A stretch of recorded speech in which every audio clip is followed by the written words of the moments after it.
Well, good afternoon, guys. I hope you guys are all doing well. So here's a little update video on old. I call this mine. Get it? Because it's I go mining, mine. My friend's wife came up with that one.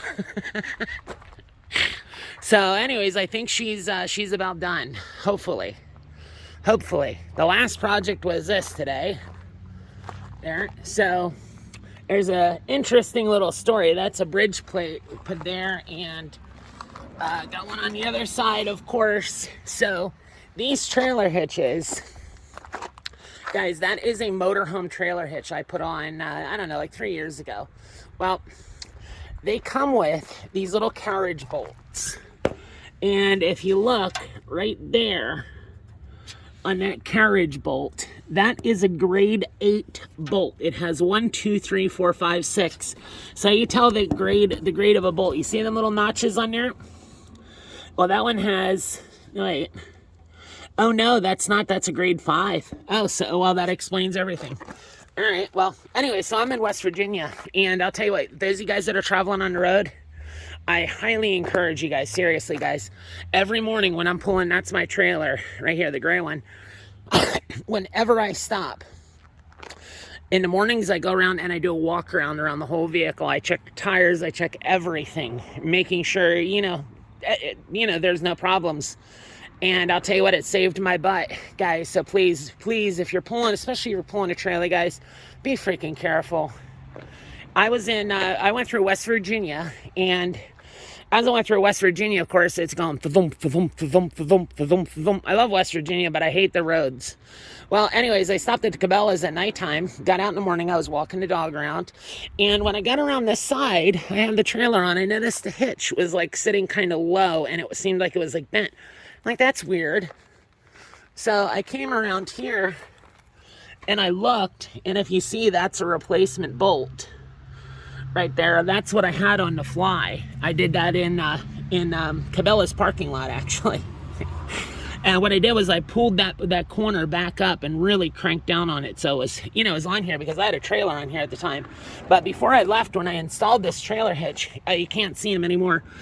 Behind there, before I put the bridge plates on, if you notice that gap in the end here, so in here, I had welded back and forth to try to weld the trailer hitch to this. Well, if it wouldn't have been for that weld that I had, or there were 2 welds on each side that I put on, if it wasn't for those 2 welds on each side, I would have lost the trailer, because when that bolt broke, it almost had the other bolt in the front there snapped.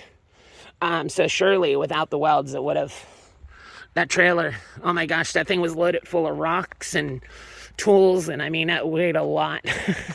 By the way, any of you guys need motorhome tires?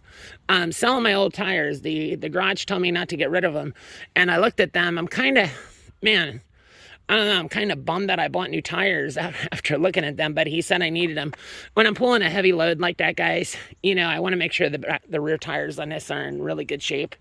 But so all jokes aside though, guys, always check your hitch. And if you have a hitch that you're pulling, if you're pulling a car or trailer or whatever, if you can't do it yourself, go to a weld shop. So right there, I got a piece of 1/2 inch, to give you guys an idea what that is. That's 1/2 inch thick, cold rolled steel. It is, what is that stuff? 1 3/4 inch wide by about 6 inches long, those plates. And we ran a bead on the top and on the bottom.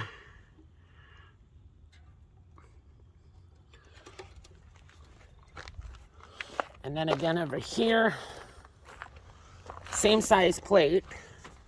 Or once again, that's 1/2 inch thick plate. And then, of course, welded it on the bottom. So there we have it. I'm going to throw a little bit of paint on it.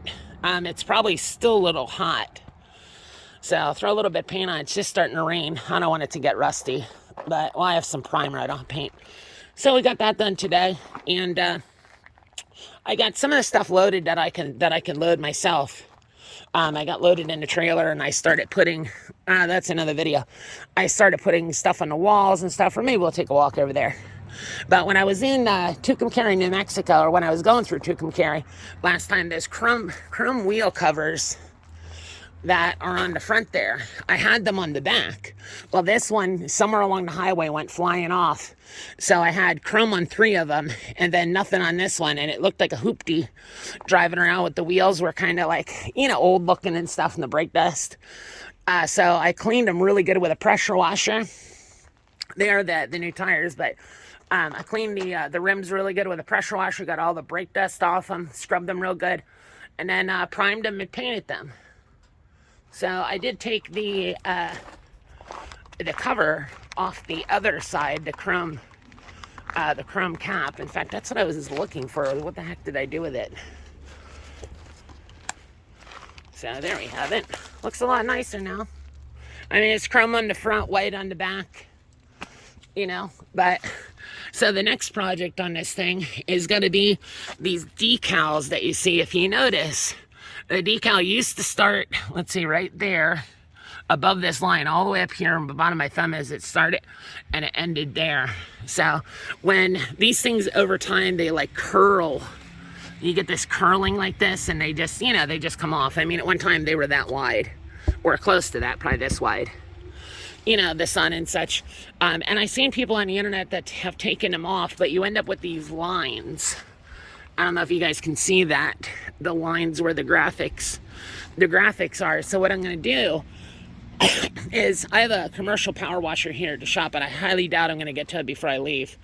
But to power wash this stuff, I can take this stuff right off of here, all these decals on there. I just had to be careful because of the wallboard of the the motorhome. So, but maybe that's a project for in the spring, or I can do it in there. Well, no, I can't do it in Arizona on my pressure washer unless I bring it with me. So anyways, the old girl is pretty much here. We got new tires, new struts, slide has been all rewired and fixed. Oh gosh, new struts, got the rims done, got the trailer hitch welded. I had a problem, but whatever you do, guys, don't let your camper sit. I heard people always say that, and I let mine sit for 2 years, and I've put thousands, and everything was working on it when I parked it, and I still put thousands of dollars into it this year that I did not have. So yeah, it definitely is worth taking them and starting them up, running them, once a month, take them for a little ride or something like that, go out and get groceries, whatever, just keep them running. And put wheel covers. This side was the side that was really bad from the sun because it's facing southeast. So I did get some tire covers, which I actually have in the trailer in there. But yeah, so I had a problem then too. Another problem I had to get fixed. Well, we put new batteries in. I don't think I showed you guys that. I had these 2 golf cart batteries that I had in, and they were completely shot. So this year I put in a 200 amp hour battery. I forget who the heck makes this. Oh man, I should know the name too, because I did a ton of research on this before I bought it. Anyways, 200 amp hours in there. I was gonna get a 400 amp hour, and I wish I would have now because they're not much bigger. The 400 amp hours aren't much bigger than the 200. So what I'm thinking is I could probably do is I got this one in here like this. I could turn this sideways and turn it on its side, and then I could put 2, or I could put another one of these right in. So instead of having them sitting on the bottom, just flip them on their sides, and then I could fit 2 of these in, and I get 400 amp hours. So anyways, that was a project because I had no power in the motorhome unless I was on shore power, because those things are cooked. So I got that and went to test out the furnace, the water heater, the fridge, everything that runs on propane. I had no propane. So I had parts on there I had to replace. I got that done, and still I had no propane. The heat worked, the furnace worked, and that was it. The fridge didn't work, water heater didn't work.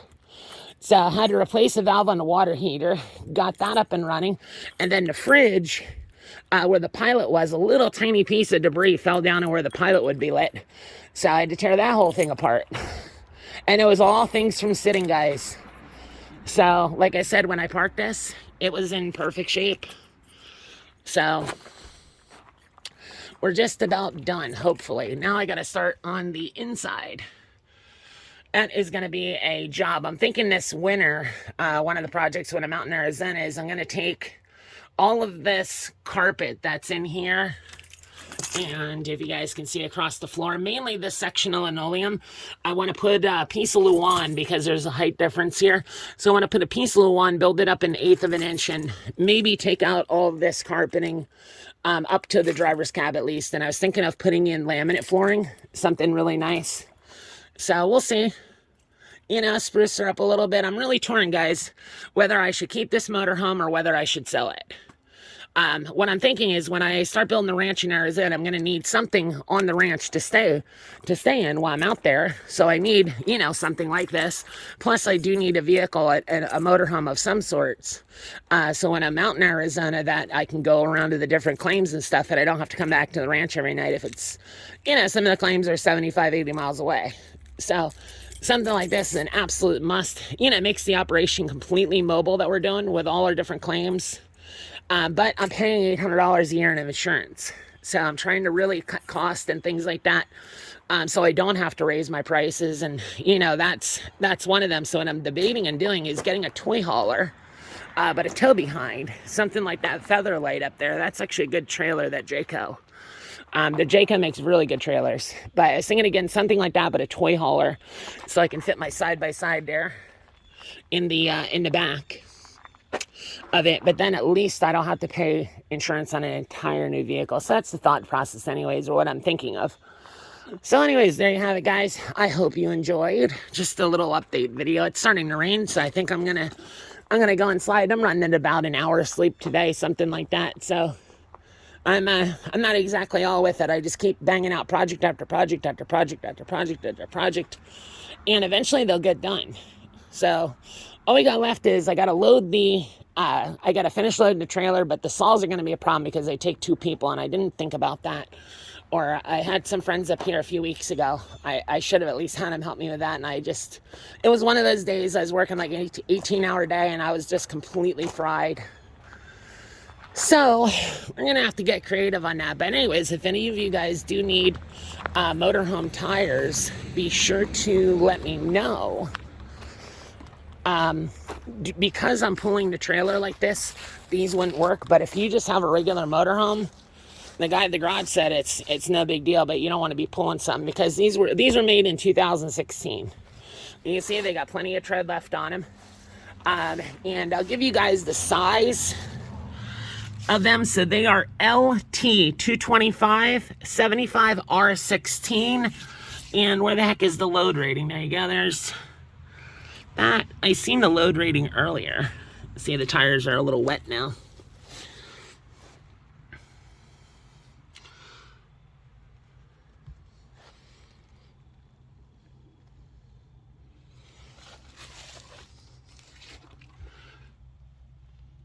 There you go, load range. Load range is E. Right there, load range E. Those tires on there, guys, they're well over $1,000. I had other stuff done, but the tires alone were well over $1,000. I'll tell you what, on the 4 tires, I'll take $200. So you can see they got well over half the tread left on them. All right, well, let's see what's in door number 1 here.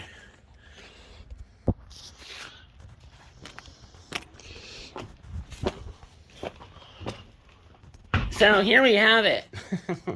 My little trailer. So what I do with this, I got to put an outlet over on the side there. So I bought this trailer brand new, guys. And what I do in Arizona, if you notice, right here is a breaker panel. So I put this breaker panel in. I did all myself. And I put a waterproof 30 amp on the outside here. Needs to get cleaned a little bit from sitting underneath the tree. It's a little dirty. But I put a 30 amp so I could plug right in here. If I'm running a generator, I could plug the generator in here. If I go to an RV park or at the ranch, I could plug right into it. And it gives me 30 amps of power, which is a lot, in the trailer, which then goes towards, I have LED lights I put up there. There's 4 of them. that go up. And then you have, I put in outlets. There was some armored cable. I put one there, one there, and then there's ones up in the ceiling that go across, and then they actually go down and go over to that box there, which I need to put an outlet in there, and I meant to bring an outlet out with me, and I forgot. I gotta get that done. So that's about it. So this board that you see on the wall right here, what we do is I take those stands, these metal legs here, and I set them up this way, right about here and at the end and in the middle. And we actually have a workbench that goes the whole length here that'll have the slab saws on it and stuff. So it's basically like set up like a full laboratory shop when it's done. Really, really convenient. But for traveling, what I do, I put my pallets. I have to take pallets out with me every year because sometimes they're hard to find in Arizona to ship rock. So I actually screw these to the walls of the trailer this year. I did one there, right over the wheel wells to keep them balanced. And bought some hooks. They're my cables for plugging in the trailer. So I got the cables are right there where the electric is. Easy peasy. I can grab them on the fly. Got stuff hanging on the walls back there. So basically what I'm doing is this year, I'm just finishing up the inside of the trailer before I go a little bit. And more or less, as I load it, I've been hanging stuff up like these hooks and stuff like that. There's one for my other power cords over there. You know, little things like that. I put this track system on the wall. I have it on the floor right here and right here I put on last year for tying down my side-by-side. That four-wheeler is an extra four-wheeler I have for in case a friend comes out and wants to go digging. But I don't know if I'm going to be able to bring it this year. So just an FYI, if any of you guys are coming to Arizona, you guys know who you are, to see me this year, please let me know ASAP if you guys are in fact coming. Because if you are, I need to bring that quad out. Otherwise, you guys won't have a ride. I'm putting these little E-tracks on the wall, and then I'm going to take a 100-pound propane cylinder and actually strap it to there, among other things. So there you have it, guys. I hope you guys enjoyed the video, and I'll see you guys on the next one. Take care, guys. God bless, and remember, always follow your dreams, and only you can hold you back.